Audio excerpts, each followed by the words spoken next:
Galera, é importante ressaltar que o pistão ele possui essas ranhuras aqui, certo?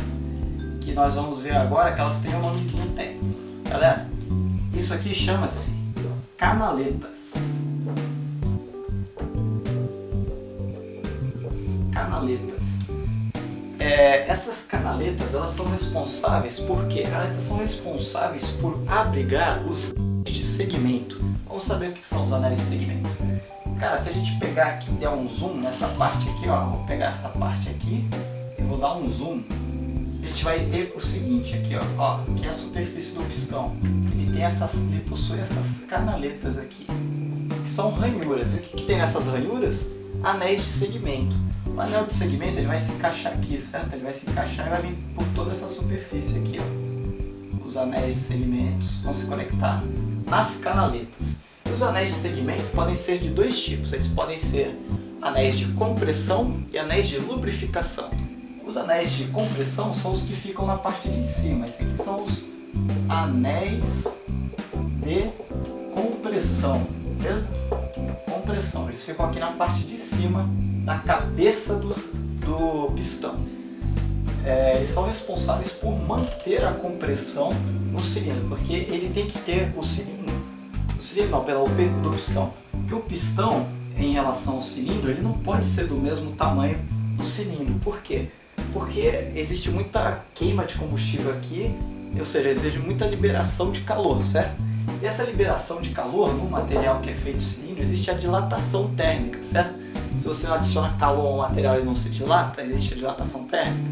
Então, se ele for do mesmo tamanho aqui que o cilindro, ele vai se dilatar e vai criar atrito, certo? Se ele for do mesmo tamanho, ele vai entrar em contato aqui com a parede do cilindro, certo? A camisa do pistão, que é essa parte lateral do pistão, importante você saber para a sua prova da ANAC. A camisa do pistão, aqui ó, a camisa vai entrar em contato com o que? Com a parede do cilindro. Esse contato vai gerar atrito, vai gerar desgaste e vai o que? Vai impedir o melhor deslocamento do pistão dentro do cilindro, certo? Então, por isso, o cilindro ele tem uma folga em relação aqui, ó, ele tem uma folga nessa distância aqui em relação à parede do cilindro para a camisa do pistão. Existe uma folga aqui desse lado. E essa folga, galera, ela também pode ser prejudicial. Por quê? Porque o combustível pode passar direto por aqui, ou então o combustível não vai ser comprimido perfeitamente. Por isso que existem as canaletas, que são essas aberturas, são essas ranhuras na cabeça do pistão, que vão ser encaixados o quê? Anéis. Esses anéis, eles vão, dependendo aqui da dilatação da cabeça do pistão, eles podem ficar assim, ó, para fora, tá vendo? Eles podem ficar para fora, que vai garantir a compressão, certo? Porque a parede do cilindro vai estar logo aqui, tá vendo? Então existe essa folga aqui. Aí o que acontece? Os anéis de compressão, eles vão selar essa folga aqui, tá vendo? Eles vão selar essa folga para garantir a compressão. Beleza? Os anéis de compressão, eles vão selar essa folga aqui, tá vendo? Eles vão selar essa folga para garantir a compressão, beleza? Mas lembrando também que como existe uma folga aqui, essa é basicamente a forma dos anéis de segmento. Se o pistão se dilatar, os anéis de compressão, eles vão ser o quê? Eles vão ser comprimidos contra a cabeça do pistão. Só que como o pistão se dilatou, o que vai acontecer? O próprio pistão vai entrar em contato aqui com a parede do cilindro, certo? E o anel de compressão fica guardado aqui nas canaletas. Isso é um método fácil de você garantir a compressão. Ou o próprio pistão, se ele estiver muito quente, se ele estiver dilatado, o próprio pistão vai garantir a compressão. Ou então, se o pistão estiver frio, não estiver dilatado, quem vai garantir a compressão vai ser o quê? Vão ser os anéis de compressão, beleza? E na parte de baixo aqui, nós temos os anéis de lubrificação. ou então anéis raspadores de óleo. Ele é responsável pelo que? Esses anéis de lubrificação. Galera, toda hora existe óleo lubrificante sendo jogado aqui no pistão para lubrificar as partes, para que as partes se movimentem com menor atrito e também para manter elas resfriadas, certo? Sendo que o combustível é o grande resfriador, mas enfim, os óleos lubrificantes eles ficam derramados aqui no pistão e aqui na parede do pistão. Isso aqui é o óleo lubrificador, tá vendo? O óleo lubrificante. Eles vão ficar aqui em excesso. Para evitar que esse óleo que está sendo jogado aqui no pistão chegue aqui, ó, a nossa câmara de combustão e seja queimado junto com a mistura de combustível, que ia gerar aqui uma meleca, né, na cabeça do pistão, existem esses anéis, os anéis de lubrificação. Qual que é a diferença dele para os anéis de segmento de compressão? A diferença é que eles possuem vários furinhos aqui. Eles são todos assim, cheios de furinhos. Que permite o quê? Que permite uma certa passagem do óleo lubrificante, mas não deixa ele passar inteiramente. Então é basicamente isso aqui, ó. Quantidade de óleo lubrificante aqui é a quantidade de óleo que passa lá para cima. Tá vendo que é bem pouquinho? E ele permite que esse óleo fique espirrado por aqui, ó. Eles são responsáveis por deixar passar só um pouquinho, o suficiente para lubrificar a cabeça do pistão, beleza? Mas eles retêm grande parte do óleo para evitar que grande parte do óleo, além de lubrificar, vá para a câmara de combustão e seja queimado junto com a mistura de combustível, que seria uma coisa ruim.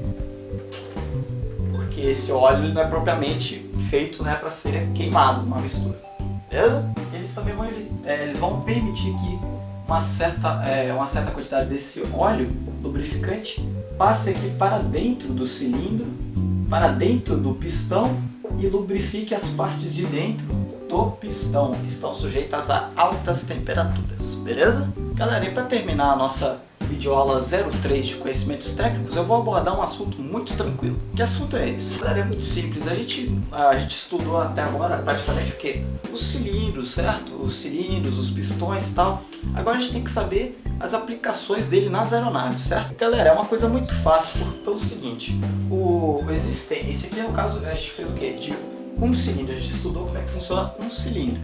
Mas um cilindro só ele não produz tanta potência. Claro que ele produz sim, bastante potência, mas não para levantar um avião.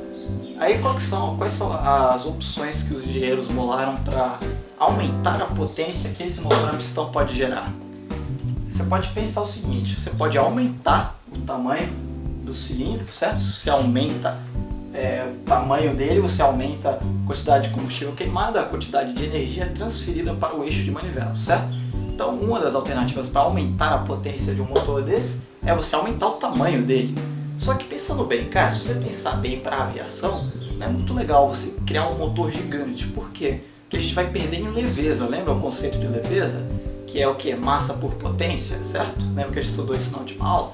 Então, a massa, se a gente aumentar muito a massa, a gente perde na leveza. E a gente sabe que os motores aeronáuticos melhores são o quê? Os que possuem a menor leveza, certo? Então, para isso, os engenheiros bolaram o seguinte: a gente tem esse cilindro aqui, esse pistão, ele gera bastante potência, só que se a gente aumentar ele, a gente vai perder capacidade e ia perder leveza. O que eles fizeram? Não, é o seguinte: deixa esse cilindro pequenininho e a gente põe outros do lado. A gente multiplica o número de cilindros. A gente pega isso aqui, dá Ctrl+C e Ctrl+V aqui do lado, Ctrl+C, Ctrl+V aqui, Ctrl+C, Ctrl+V aqui. Então a gente cria o que? Os motores multicilíndricos, são aqueles que possuem vários cilindros. Qual que é a vantagem disso? A gente sabe que um cilindro ele gera bastante potência, certo? Mas não o suficiente para sozinho levantar um avião. Então por isso eles fizeram o seguinte: sem perder muita leveza, agora que perde-se leveza, porque se aumenta a massa do motor, mas a gente aumenta só um pouquinho a massa do motor para ganhar muita potência. Então vale a pena você pegar e multiplicar esses cilindros. Você coloca vários cilindros juntinhos um do outro, cada um gerando bastante potência. Aí sim a gente consegue levantar nossa aeronave. Então vamos saber quais são esses tipos de motores multicilíndricos. Vamos aprender. Galera, nós temos os motores basicamente de 4 cilindros, que é o mais utilizado, né, que é o mais eficiente, mas é claro que existem motores de 4, de 6, até de 8 cilindros, né? Que aí é potência pra caramba, certo? Mas a maioria dos aviõezinhos que a gente vai voar aqui no nosso curso de piloto privado, basicamente todos utilizam motor de 4 cilindros. Mas, por exemplo, você que é piloto de helicóptero, o seu Robson 22 utiliza 4 cilindros. Agora, o seu Robson 44, ele utiliza 6 cilindros, que é um motor mais forte, ele precisa. Ou então, a gente que é de avião, o Cessna 182, ele também tem um motor de 6 cilindros, porque é um avião maior, ele também precisa de mais potência. Então, você usa 6 cilindros. Mas esses cilindros, a gente falou agora, a gente tem que saber como é que eles são posicionados dentro do motor, certo? Então temos o seguinte, temos 4 cilindros. Como é que a gente vai posicionar esses 4 cilindros de forma compacta, que não prejudique nossa leveza e que a gente obtenha o menor tipo de arrasto, né? Porque se botar um motorzão assim difícil, vai ter uma grande superfície de contato e vai aumentar o arrasto, que não é legal. Então o que a gente faz? Os engenheiros bolaram basicamente 3 métodos. Arranjar esses 4 cilindros horizontalmente opostos. Vou desenhar aqui mais ou menos como é que é. Esses aqui são os cilindros, certo? Eles estão aqui as bielazinhas conectadas no eixo de manivelas, que é o eixo de manivelas. E aqui está a hélice. Essa é a primeira disposição. Nós aprendemos isso lá na nossa primeira aula. Eu dei um exemplo disso e disse que aprendemos melhor, certo? Então, hoje é a aula, hoje a gente ia aprender melhor. Gente, basicamente isso, cilindros horizontais opostos. Isso aqui é uma visão de cima. Ele visto de lado, a gente basicamente vê isso aqui, ó. Um cilindrinho aqui, outro cilindrinho aqui, e o eixo de manivela, certo? E lá do outro lado tem mais 2 cilindrinhos assim. Eles disponibilizaram desse jeito porque é o jeito mais eficiente, gente. Por quê? Olha só, a gente está ocupando um espaço bem pequenininho. Tá vendo? Olha o espacinho que a gente está ocupando para colocar 4 cilindros muito potentes, tá vendo? A gente está ocupando pouco espaço para botar um motor bem eficiente. E lembrando que esse método faz o quê? Faz o eixo de manivelas ser pequenininho, tá vendo o tamanho do eixo de manivelas? É pequenininho. Isso resulta no quê? Você pode botar um material menos resistente, menos pesado, certo? Que vai pesar menos e gera menos vibração. Porque ele é bem compacto, e você pode colocar em qualquer avião. O avião pode ser pequenininho, apertadinho, você consegue colocar um motor desse, porque esse motor é bem pequenininho, ele é bem compacto, que atende todos os nossos quesitos de leveza, compacidade, eficiência, peso e outras coisas, certo? E também eles têm uma vantagem de evitar o acúmulo de óleo nos pistões. Por quê? Isso aqui eu botei uma visão de cima, mas como a gente está vendo nosso motorzinho aqui de lado, certo? Na horizontal, tá aqui o nosso aviãozinho, a cabine do nosso aviãozinho, certo? Tá aqui o Manolo pilotando. Cara, esse motor aqui, quando ele cortar o motor, a hélice parar, nossa hélicezinha estiver aqui parada, o que vai acontecer? Todo aquele óleo, toda aquela gasolina não queimada vai decantar e vai vir aqui pro fundo no nosso cárter, certo? Então, é um motor limpo, porque toda essa sujeira dele vai decantar, vai vir para o fundo aqui do cárter. Então é mais uma vantagem dos cilindros horizontais opostos. Eles são motores limpos, porque no final toda a sujeira dele vem para baixo aqui, vem para baixo do cárter, certo? Isso é até uma curiosidade para você que vai começar a fazer suas horas de voo. Toda vez que você estiver fazendo, você que vai começar suas horas de voo, vou passar uma experiência para vocês. Eu acho legal isso de passar uma experiência para os outros. Eu tenho pouca experiência, mas eu posso passar alguma coisa que eu já sei para vocês. Galera, quando você estiver fazendo a inspeção externa do seu motor, alguns aviões, como o meu que eu vou, o maravilhoso T-23, ele tem a opção para você abrir a capota do motor e você inspeciona ele visualmente todo. Galera, sempre que você inspecionar o seu avião, olhe para o fundo do cárter. Você abre aquela capota e tiver todo acesso ao motor, olhe sempre o fundo. Porque se ocorrer qualquer vazamento, qualquer tipo de sujeira no motor, vai se depositar ao fundo do motor. Por quê? Você não vai pegar o motor funcionando e fazer isso, né? Você faz o quê? Na sua inspeção pré-voo. Quando você estiver inspecionando o seu aviãozinho antes do seu voo, o que você faz? Você abre aquela capota e olha para o fundo do motor. Porque o motor vai estar parado, certo? Você não vai querer fazer isso com o motor em movimento. Então qualquer sujeira, qualquer chabu que estiver dando, vai apresentar-se no fundo do cárter. Então qualquer impureza vai estar no fundo do cárter. Então toda vez que você estiver fazendo a sua inspeção externa, olha para baixo, olha para o fundo do cárter. Se tiver vazamento, se tiver alguma sujeira, ele vai estar no fundo do cárter. Então você já sabe se teve vazamento, se não teve, é só você olhar no fundo. Às vezes, assim, se o motor estiver frio, você põe a mão ali para sentir se tem água, se não tem, se tem algum vazamento, entendeu? É sempre importante você olhar o quê? Para o fundo, porque é lá onde as impurezas e as sujeiras irão decantar, beleza?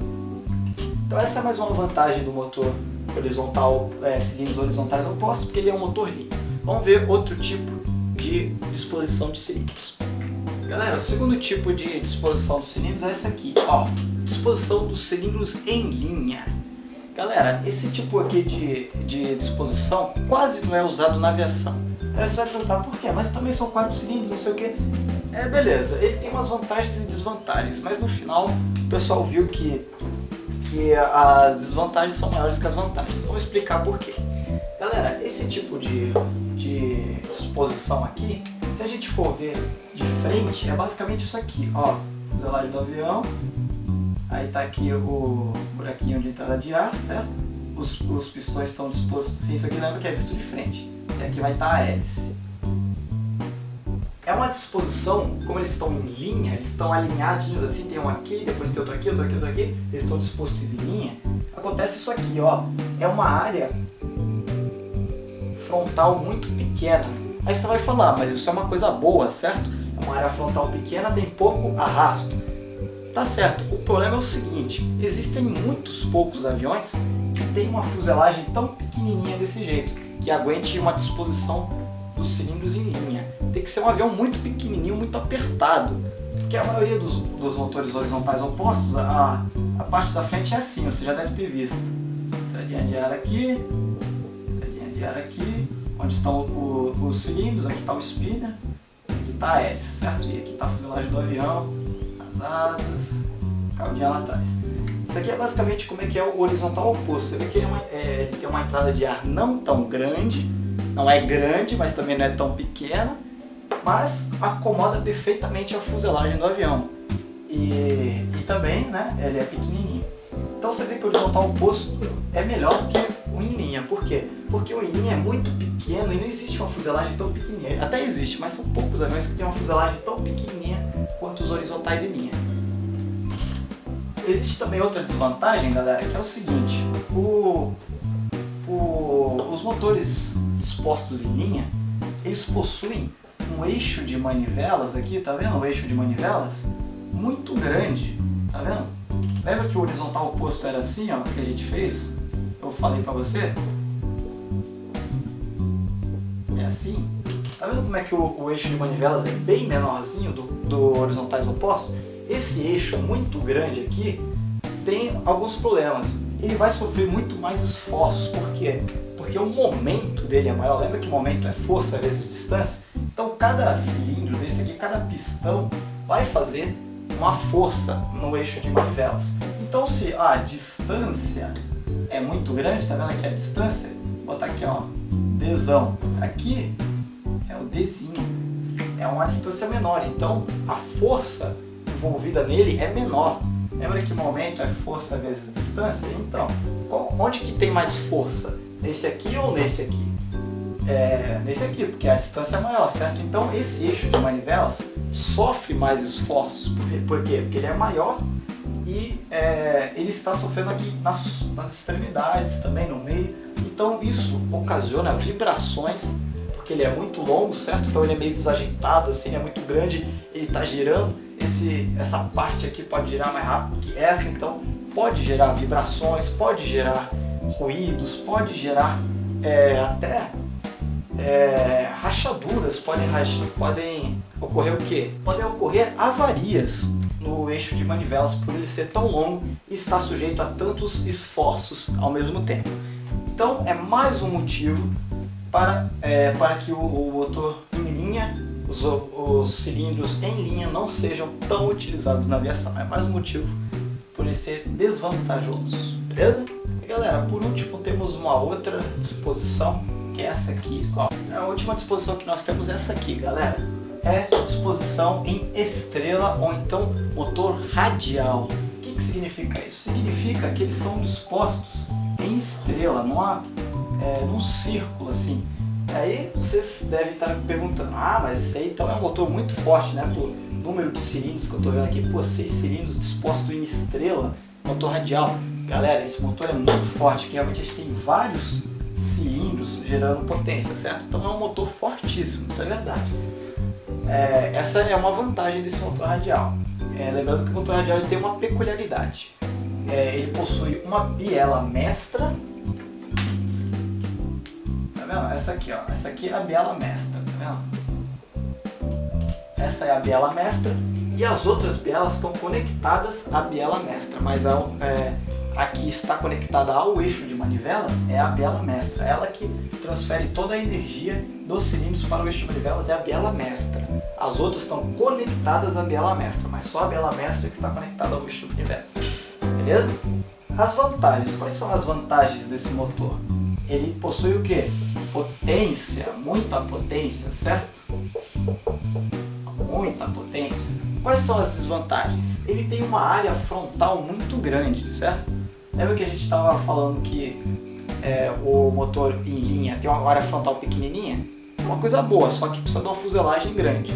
O motor horizontal oposto, ele possui uma mediana, certo? Ele possui uma área mediana, não tem muito arrasto, mas também é uma área frontal razoável. E o radial é o outro extremo do horizontal em linha. O radial ele possui grande área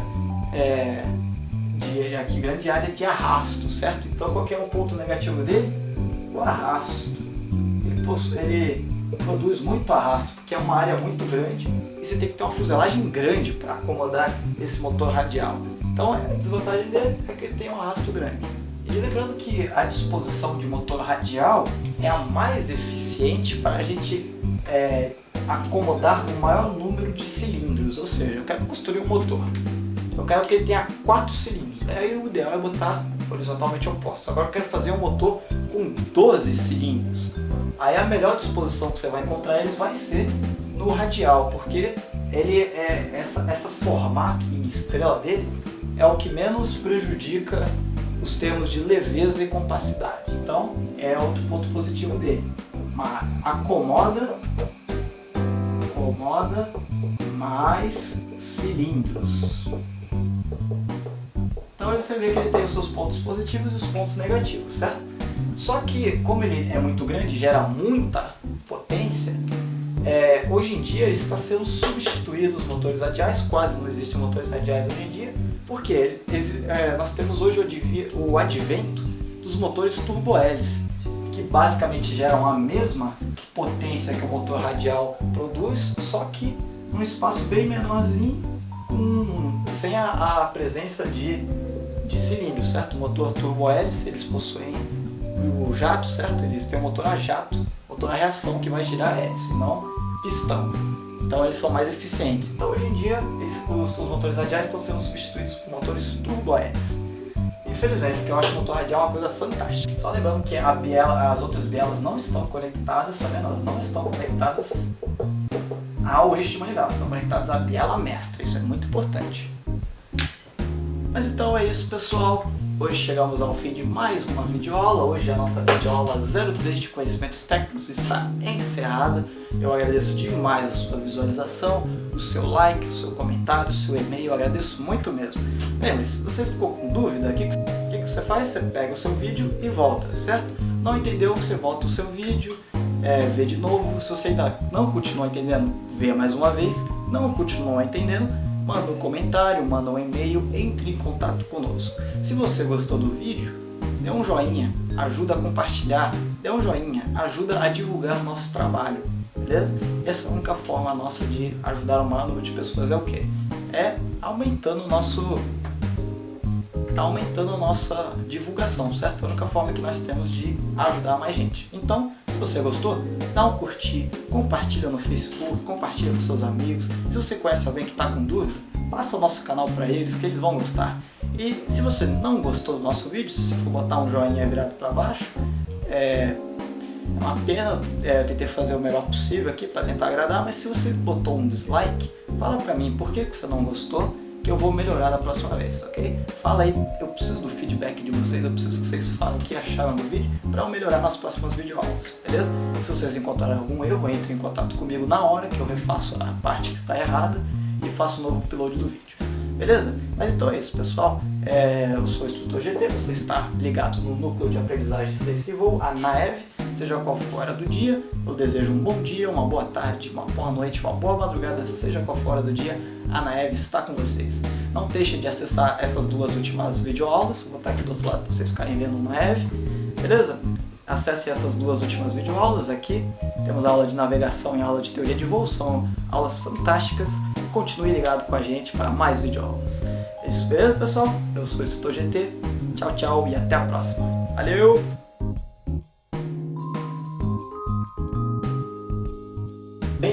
A gente achou esse valor aqui, então quer dizer que o valor dessa complementação vale 41 graus e 20 segundos sul. Por quê? A gente está no mesmo hemisfério. Lembra que a gente quer chegar até o polo? E é o polo do mesmo hemisfério, né, gente? A gente está no hemisfério sul, quero chegar no polo sul aqui. Eu adiciono, eu subtraio de 90, eu vou achar esse valor. E esse valor vai ser minha colatitude.